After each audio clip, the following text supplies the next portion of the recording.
back. This is Boomer Life on CL 650. You better think about what you're trying to do to me.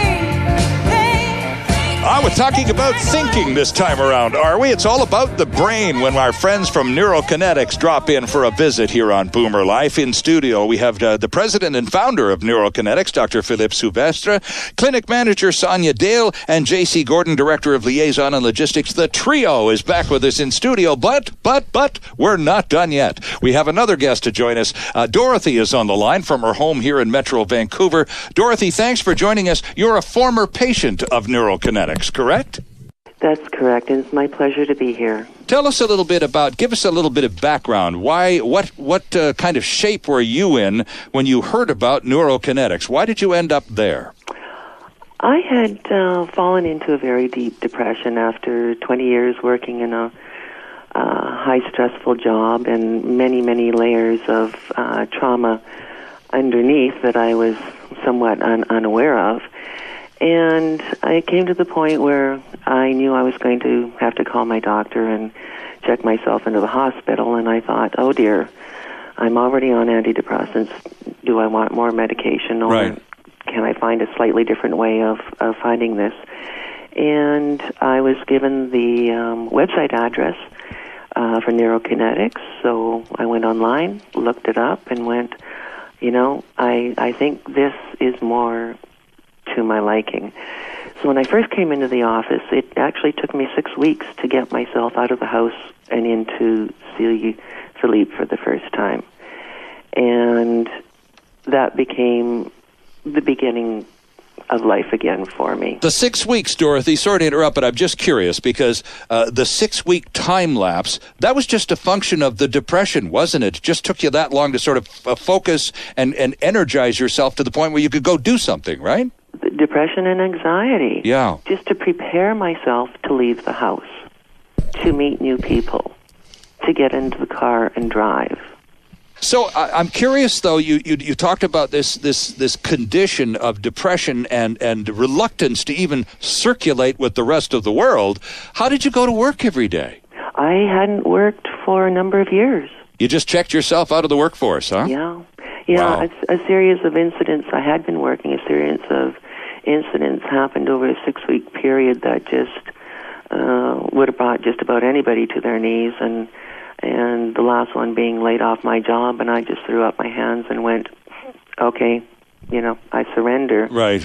And then working with my counselor, we were trying to work through the depression that we knew I had then, and we kept on running into a brick wall. And I thought, I'm blocked somehow. Something's blocking me, and I've got to find. And that's why I knew medications were not the route for me. Well, I was just about to ask you. You described yourself earlier as having been prescribed antidepressants. Did they do anything for you? They kept me in the workforce for a number of years. Oh, okay. Yeah. I'm grateful that I had them for the period of time and the relief it gave me, but there was more to it. So you said you were at a point, literally at a fork in the road, where either you were going to check yourself into a hospital or you were going to go find some alternative method of resolving this problem. So you were it was so debilitating psychologically and physically, Dorothy, that you felt you had to go to the hospital. You were just physically that run down? Yes. Wow. And that's just a function of not really having a lot of energy or purpose in life, it sounds like. Well, it was a combination, I realized later, of, as I started working with Philippe, is, at least for me, there was an underlying number of layers of trauma in my life from a very young age. Right.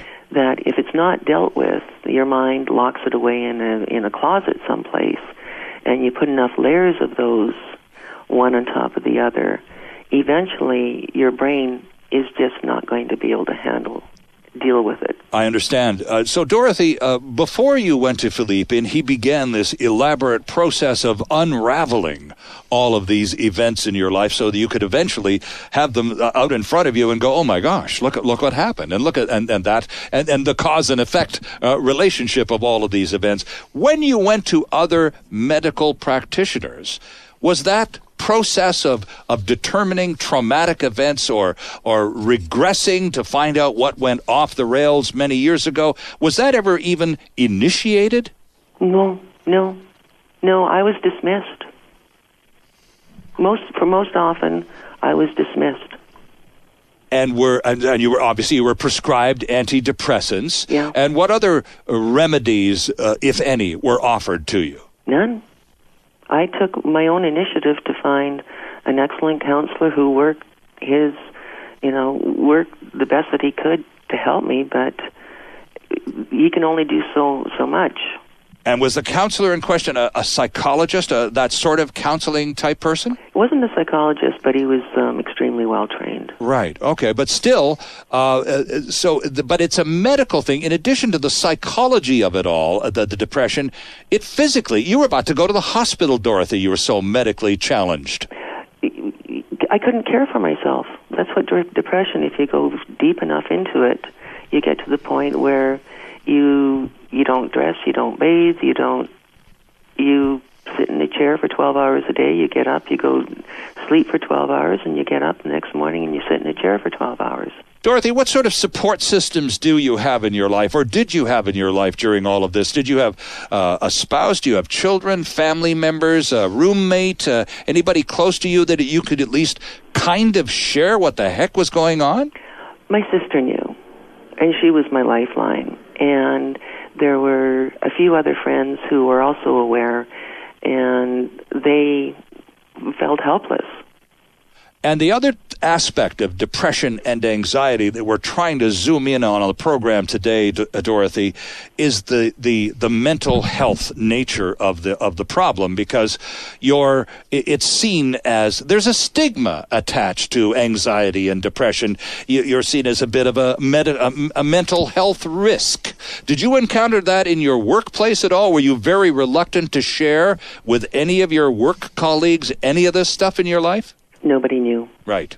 No, nobody knew, because how do you describe something you can't see? And I don't blame people, because unless you have a context of which that someone's explaining something to you, if you have a context that you can connect to understand, then people can have empathy and compassion for you. Right. But when they hear my story of sitting in a chair for 12 hours and sleeping for 12 hours, nobody can connect to that. So it's very difficult for people, because you don't have a cast on your leg, or you don't have a bandage on your arm. Mm-hmm. And this is something foreign, because there's been such a stigma attached to what they sort of call quote-unquote illness. I think of it as I now know, the connections in my brain weren't working anymore, and once they start working, then you go back to being who you are. And that's Philippe's whole point. The depression and the anxiety, they're always much deeper than what appears on the surface. Correct? Correct. Right. And in some cases, I'm curious, have you got a second to walk us through? Sonia's talked to us in previous episodes of the program about what happens to a person when they call Neurokinetics going, for goodness sake, please help. You've been there, you've done that. Walk us through what happened to you when you called. When I called, I was set up with an appointment, and it was explained to me that Philippe starts with a balance test. And at that point, I just said, okay. I was willing to somehow just go on pure faith that this was the road that I had to take. So when I arrived at the clinic, Philippe took me into his testing room and worked his magic. The man has a brilliant mind, and I'll let him explain to you what that's all about. But I could tell, standing in that room, my balance was off, and my body was completely and totally out of balance. And he gave me the results at the end and said to me, Dorothy, I can help you. And that's all that I needed to hear. And I started sessions with him immediately, using different techniques. I was so sensitive to touch of any sort that it took him a little while to sort through his army of needles that he uses for acupuncture. Oh, right, of course. Until he found what I could tolerate. Right. And within a couple of weeks, I had a situation that showed me just how quickly changes could be made.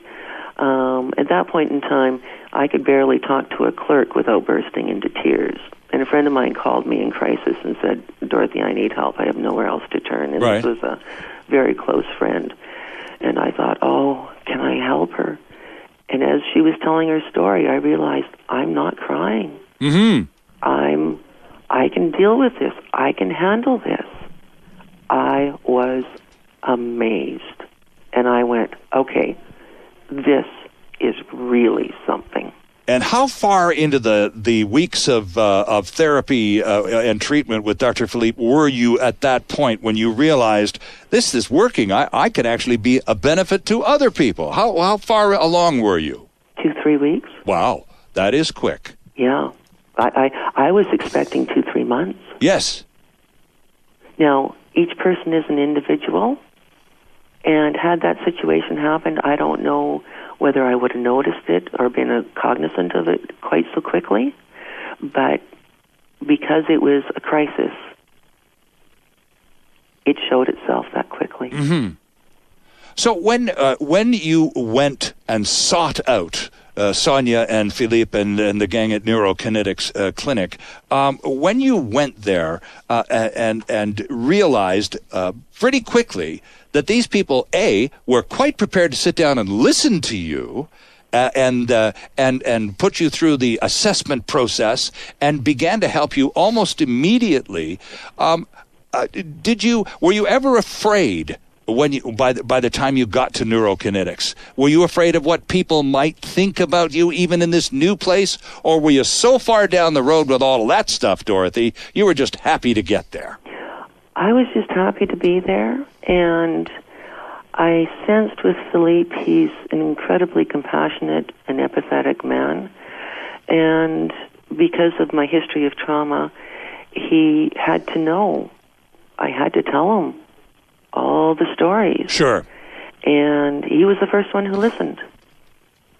And that's a big part of it, isn't it, Yeah. Philippe? Getting the actual life story of the individual who's come to see you. I mean, they've put themselves out. The very least you can do is hear their story, right? Yeah. Yes, and understanding the chronology of whatever has happened adversely is critically important Right. as well. Right. Now, Dorothy, how long ago did this treatment program end at Neurokinetics? 3-4 years ago. Oh my! I'm horrible with dates and times. I just know that life is. I have my life back, and Right. I know that I will never be in depression again. And are there follow-up sessions that you need to do once a year or every 6 months or any of that stuff, or have they seen the last of you? No, they've not seen the last of me. Because I find that once you understand how your brain works, you know when it's not functioning completely correctly. And you go in for a tune-up. It's not like they say, okay, we need to see you, Dorothy. Now, each person is an individual, so I can't speak for others. But, I mean, if I fall or I have a physical accident, one of the first phone calls I'm making is to Philippe. Oh, okay. Because of the traumatic nature. Is it possible, Philippe, while we've got Dorothy on the line, is it possible to go through the program as Dorothy has successfully done and fall back? Do you need to maintain a certain attitude and outlook and, as Dorothy says, perhaps even show up for a tune-up every now and then?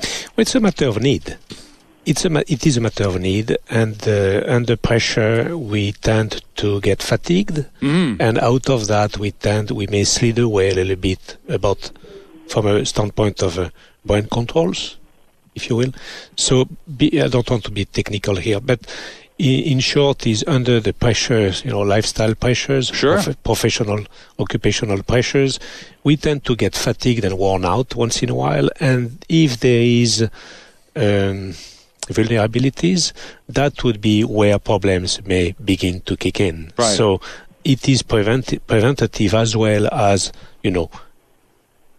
repairing or fixing a little bit, and I forgive the technicality of the word fixing here, but No. yes, it is that mindset. So it is on an as-needed basis exclusively. Dorothy, only a couple of minutes left here, and we do appreciate your time and your courage in coming forward to discuss this with us. It's very kind of you. A lot of people listen to this program. This is Boomer Life. A lot of people who are 50 plus, and a lot of people who are at a point in their lives where the script isn't turning out the way I wanted it to be written, and that's really depressing. So, talk to those people in terms of overcoming the fears and particularly the stigma, Dorothy, to get to where you are, to that, and I don't mean to sound facetious, but to kind of a happy place, if you don't mind my saying so. Well, it is a happy place. And what I'd like to say to anybody out there is, it doesn't matter what anybody else thinks of you. Who's important is what you think of yourself. And if things aren't happening or going the way you want them to, then this is the time to create that life for you. You can. You just have to make that decision. Right. And once the decision is taken, however, whatever amount of time it takes to execute the decision, in your case it was about 6 weeks, it's time well spent nonetheless, isn't it? Oh, it's given me back the rest of my life. And I couldn't even begin to imagine. And when your body is performing at peak performance, so is your mind. Mm-hmm. And you see the possibilities, and you can take those possibilities by the throat and just run with it. Whereas if you're feeling fatigued, you're feeling tired, and you can't even think of, I can't think of going back to school. Right. Well, yeah, you can. And you can learn, or you can, create that garden in your backyard or travel the world. It's all there within you. All you have to do is have it unlocked again. It doesn't go away. It's still there. Mm-hmm. You just have to find a way to re-access it, and that's what Philippe does. Wow. What a fantastic testimonial. I must say, you are a pretty impressive guest, Dorothy. Thank you so much for this. Wonderful to speak to you, and I'm so glad to hear you're doing so well. Thank you. My pleasure entirely. We need to take a quick break here on Boomer Life, but when we come back, we're going to ask our two guests, how did you do that? After this time out on CIL 650. Canada's only weekly radio show dedicated to the baby boomer lifestyle. This is Boomer Life on CIL 650.